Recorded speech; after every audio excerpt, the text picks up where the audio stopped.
জীবন যাবে, তবু দেশপ্রেমের প্রশ্নে আপোস করব না। পুরো দুনিয়া লিখে দিলেও দেশের সঙ্গে, জমিনের সঙ্গে গাদ্দারি করব না। এ কথাগুলো কোনো আবেগতাড়িত বক্তৃতার অংশ ছিল না, ছিল শরীফ ওসমান হাদীর জীবন দর্শনের স্পষ্ট ঘোষণা।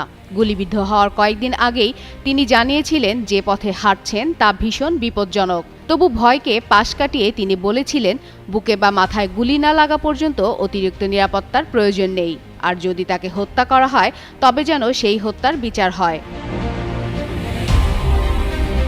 শরীফ ওসমান হাদী ছিলেন সময়ের এক প্রতিবাদী কণ্ঠ। জুলাই অভ্যুত্থানের দিনগুলোতে তিনি হয়ে উঠেছিলেন সাহসের প্রতীক। যখন আতঙ্ক মানুষকে নীরব করে ফেলেছিল, তখন হাদীর কণ্ঠ রাজপথে আগুন জ্বালিয়েছে।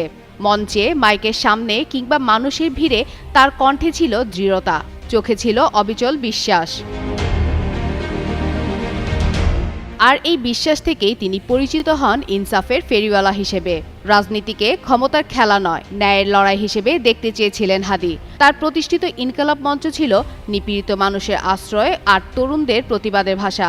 তিনি বলতেন, রাষ্ট্র কোনো গোষ্ঠীর সম্পত্তি নয়, রাজনীতি হবে মানুষের জন্য, ইনসাফের জন্য। আধিপত্যবাদ ও ফ্যাসিবাদের বিরুদ্ধে আপোষহীন অবস্থানই তাকে করে তুলেছিল সবার থেকে আলাদা। দেশকে নিয়ে হাদীর স্বপ্ন ছিল স্পষ্ট, একটি সার্বভৌম, ন্যায়ভিত্তিক ও মানবিক বাংলাদেশ। পুরনো ধারার রাজনৈতিক কাঠামো সমালোচনা করে তিনি বলতেন, শাসক বদলালেও দেশ বদলায় না, বদলাতে হয় শাসনের দর্শন। এই লক্ষ্য থেকেই তিনি সংসদ নির্বাচনে অংশ নেওয়ার ঘোষণা দেন এবং সাধারণ মানুষের সঙ্গে সরাসরি সংযোগ গড়ে তুলতে ব্যতিক্রমী উদ্যোগ নেন।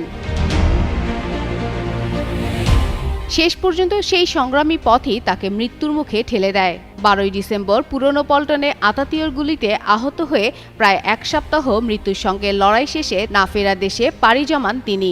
ঝালকাঠির নলছিটি থেকে উঠে আসা এই শিক্ষক, সংগঠক ও আন্দোলনকর্মীর জীবন এখানেই থেমে গেলেও থেমে থাকেনি তার রেখে যাওয়া আদর্শ ও সংগ্রামের উত্তরাধিকার।